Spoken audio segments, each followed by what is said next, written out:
Hello friends, आज आप मेरे साथ सुनेंगे द इंटेलिजेंट इन्वेस्टर का चैप्टर 13, 4 सूचीबद्ध कंपनियों की तुलना।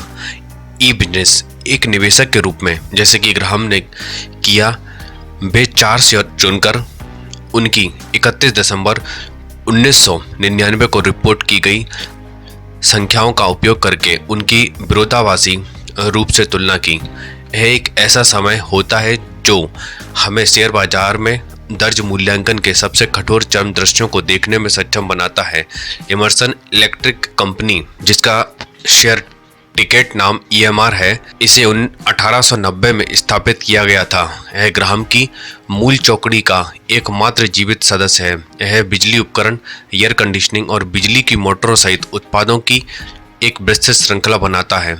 EMC कॉर्प, जिसका प्रतीक EMC है, यह 1979 से पहले स्थापित की गई थी। यह कंपनियों को कंप्यूटर नेटवर्क पर इलेक्ट्रॉनिक जानकारी के भंडारण को स्वचालित करने में सक्षम बनाता है। वॉशिंगटन के एक्सपेडिटर इंटरनेशनल इंक, जिसका टिकर सिंबल EXPD है, यह 1979 में सिएटल में स्थापित शिपर्स को दुनिया भर में सामानों की आवाजाही को व्यवस्थित करने और ट्रैक करने में मदद करता है। एक्सोडस कम्युनिकेशन इंक, जिसका प्रतीक EXTC है, अन्य इंटरनेट सेवाओं के साथ साथ कॉरपोरेट ग्राहकों के लिए वेबसाइटों को होस्ट और मैनेज करता है। इसने मार्च 1998 में पहली बार अपने शेयर जनता को बेचे थे।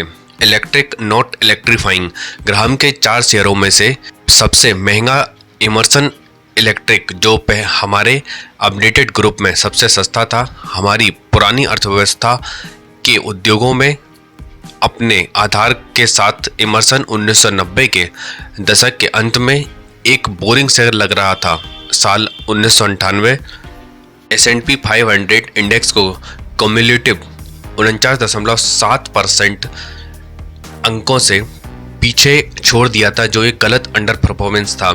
लेकिन वह तो इमर्सन स्टॉक था। इमर्सन कंपनी के बारे में क्या? 1999 में इमर्सन ने $14.4 बिलियन की वस्तुओं और सेवाओं की बिक्री की, जो कि उस वर्ष से लगभग $1 बिलियन ज़्यादा थी, जिसने इमर्सन को 1998 की तुलना में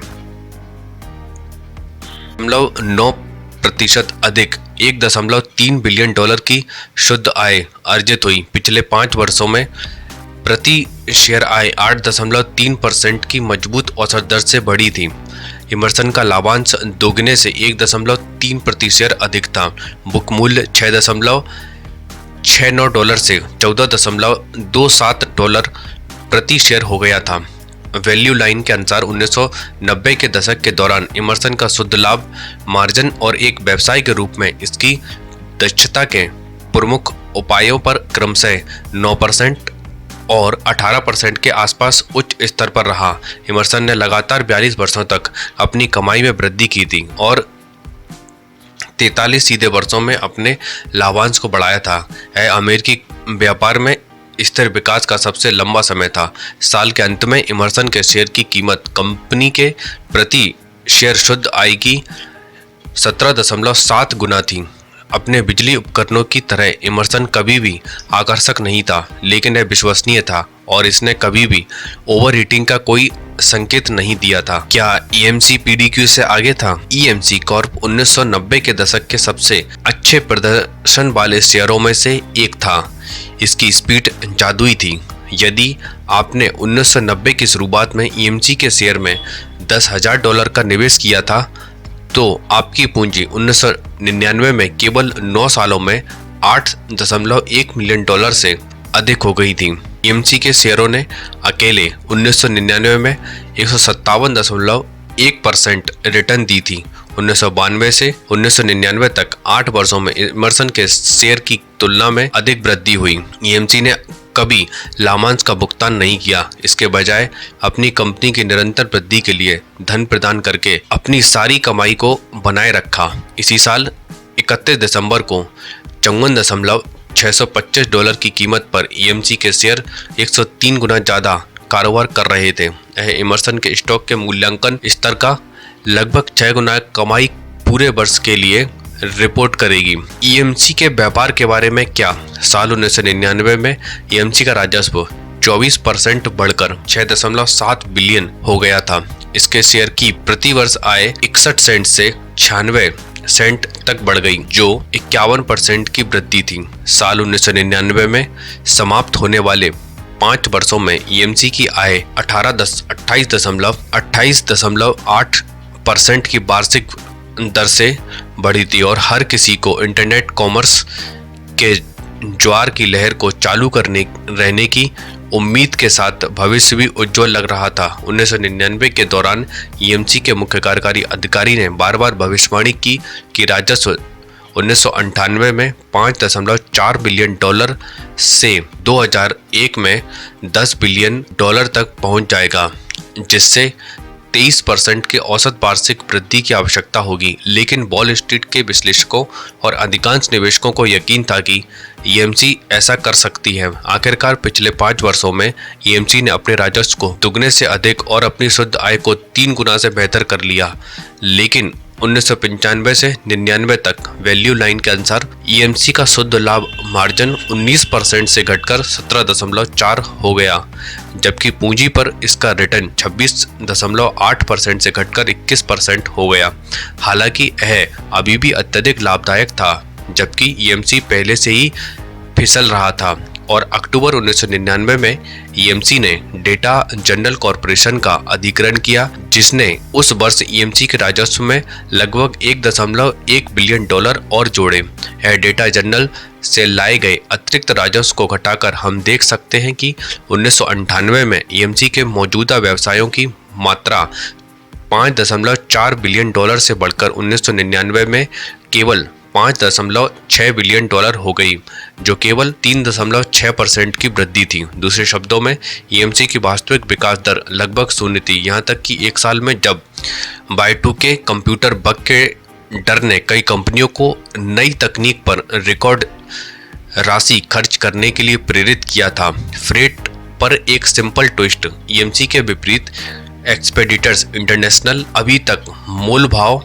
करना नहीं सीख पाया था। हालांकि 1990 के दशक में कंपनी के शेयरों में 3% सालाना की वृद्धि हुई थी, लेकिन उस समय इसका बहुत बड़ा लाभ बहुत अंत में आया था, क्योंकि 1999 में यह शेयर 109.1% पर रिटर्न दे रहा था। एक साल पहले एक्सपेडिटर्स के शेयर केवल 9.5% बढ़े थे, जिसने S&P 500 इंडेक्स को 19% से अधिक अंकों से पीछे कर दिया था। व्यापार के बारे में क्या? एक्सपेडिटर वास्तव में तेजी से बढ़ रहे थे। 1995 के बाद से इसका राजस्व औसत वार्षिक दर 19.8% तक बढ़ गया था।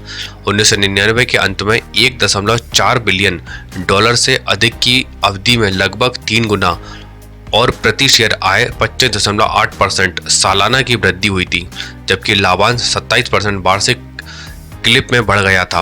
एक्सपेडिटर का कोई दीर्घकालिक ऋण भी नहीं था और इसकी कार्यशील पूंजी 1995 के बाद से लगभग 2 गुनी हो गई थी। वैल्यू लाइन के अनुसार एक्सपेडिटर का बुक मूल्य प्रति शेयर 129 बढ़ गया था और पूंजी पर इसका प्रतिफल 1/3 से 21% तक बढ़ गया था। किसी भी मानक के द्वारा एक्सपेडिटर्स एक शानदार व्यवसाय था, लेकिन छोटी माल फॉरवर्डिंग कंपनी जिसका आधार सिएटल में है और एशिया में इसके कई संचालन हैं जो वॉल स्ट्रीट पर सभी अज्ञात थे। इसके केवल 32% शेयर संस्थागत निवेशकों के स्वामित्व में थे। वास्तव में एक्सपेडिटर के पास केवल 85 शेयरधारक थे, जो 1999 में दोगुने होने के बाद इसके शेयर की कीमत 39 गुना हो गई थी। शुद्ध आय वाले एक्सपोर्टर साल भर तक कमाते थे, लेकिन ईएमसी के मूल्यांकन से नीचे। द प्रॉमिस्ड लैंड 1999 के अंत तक एक्सोडस कम्युनिकेशंस ने अपने शेयरधारकों को सीधे दूध और शहद की भूमि पर ले जाने के लिए कहा था। इसका स्टॉक 1999 में 1005% तक बढ़ गया। इसे इस तरह समझें कि अगर आपने इसमें चालू वर्ष में 1 जनवरी को $10,000 का निवेश किया था, तो 31 दिसंबर को इसका मूल्य $1,10,000 से अधिक हो गया था। वॉल स्ट्रीट के प्रमुख इंटरनेट स्टॉक विश्लेषक मैरिल लिंच के बेहद प्रभावशाली हेनरी ब्लोडेट सहित भविष्यवाणी कर रहे थे कि आने वाले वर्ष में स्टॉक 25 से 125% तक बढ़ जाएगा। और सबसे अच्छी बात है कि एक्सोडस के लाभ पर कब्जा करने वाले ऑनलाइन व्यापारियों की नज़र में यह तथ्य था कि स्टॉक ने 1999 के दौरान 2 से 1 के लिए 3 बार विभाजन किया था। 2 के लिए 1 स्टॉक विभाजन में एक कंपनी दोगुना हो जाती है, जो इसके शेयरों की संख्या दोगुनी और कीमत को आधा कर देती है। इसलिए एक शेयरधारक के पास उसके शेयरों की संस्था उसी कीमत में दोगुनी हो जाती। उसके बारे में क्या शानदार है। कल्पना कीजिए कि आपने मुझे एक पैसा दिया और मैंने फिर आपको 2 निकल्स वापस दिए और पूछा, क्या आप अब अमीर नहीं लग रहे हैं? आप शायद यह निष्कर्ष निकालेंगी कि मैं एक मूर्ख था या कि मैंने आपके साथ व्यापार करके गलती की थी। और फिर भी .com स्टॉक पर 1999 के उन्माद में ऑनलाइन व्यापारियों ने ठीक उसी तरह काम किया जैसे कि निकल्स 1 से अधिक मूल्य के होते हैं। वास्तव में यह बस एक खबर है कि एक शेयर 2 में विभाजित होगा, जो तुरंत अपने शेयरों को 20% या उससे अधिक ड्राइव कर सकता है, क्योंकि ज़्यादा शेयर मिलने से लोग अमीर हो जाते हैं। जनवरी में एक्सोडस के 100 शेयर खरीदने वाले किसी ने उन्हें अप्रैल में स्टॉक के विभाजन के समय 200 में बदल दिया। फिर वे 200 अगस्त में 400 बदल गए, तब 400 दिसंबर में 800 हो गया। इन लोगों को यह महसूस करने के लिए रोमांचकारी था कि उन्होंने पहले स्थान पर 100 के मालिक के लिए 700 और शेयर प्राप्त किए थे। उनके लिए ऐसा महसूस हुआ कि पाया गया पैसा। कभी भी ऐसा लगता है कि प्रति शेयर की कीमत में प्रत्येक विभाजन के साथ आधे में कटौती की गई थी। दिसंबर 1999 में एक अलग एक्सोडस शेयरधारक जो उन्हें हैंडल द्वारा किया गया था, उसमें एक ऑनलाइन संदेश बोर्ड था जिस पर लिखा था कि अगर मैं 80 साल की उम्र तक इन शेयरों को धारण करने जा रहा हूं, तो इसके बाद अगले वर्षों में इसके सैकड़ों बार विभाजित होने के बाद मैं CEO बनने के करीब हूं। एक्सोडस व्यापार के बारे में क्या?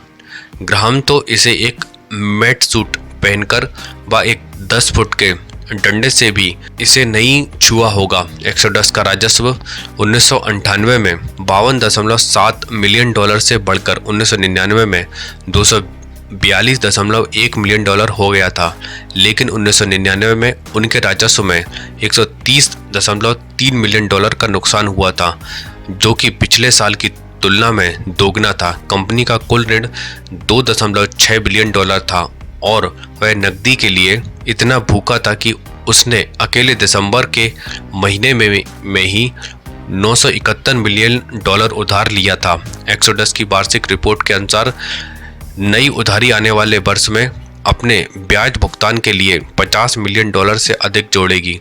कंपनी ने $156 मिलियन की नकदी के साथ 1999 की शुरुआत की और नए वित्त पोषण में $1.3 बिलियन जुटाने के बाद भी वर्ष का समापन $1 बिलियन के नकद शेष के साथ किया, जिसका अर्थ है कि उसके व्यवसायों ने 1999 के दौरान $400 मिलियन से अधिक की नकदी को निगल लिया था। एक कंपनी जैसे ऐसी स्थिति में कब अपने ऋण का भुगतान कर सकती है? लेकिन निश्चित रूप से ऑनलाइन व्यापारियों को यह बताया गया था कि कंपनी स्वस्थ थी, जिसका स्टॉक तेजी से बढ़ रहा था। इस स्टॉक का नाम लॉन्चपैड 1999 नाम का उपयोग करके एक व्यापारियों को धोखा दिया, जो अनंत तक व उससे आगे और बढ़ना जारी रहेगा। लॉन्चपैड की मूर्खतापूर्ण भरी भविष्यवाणी की अनंतता से परे थी, जो कि ग्राहम की क्लासिक चेतावनियों में से एक का सही अनुस्मारक।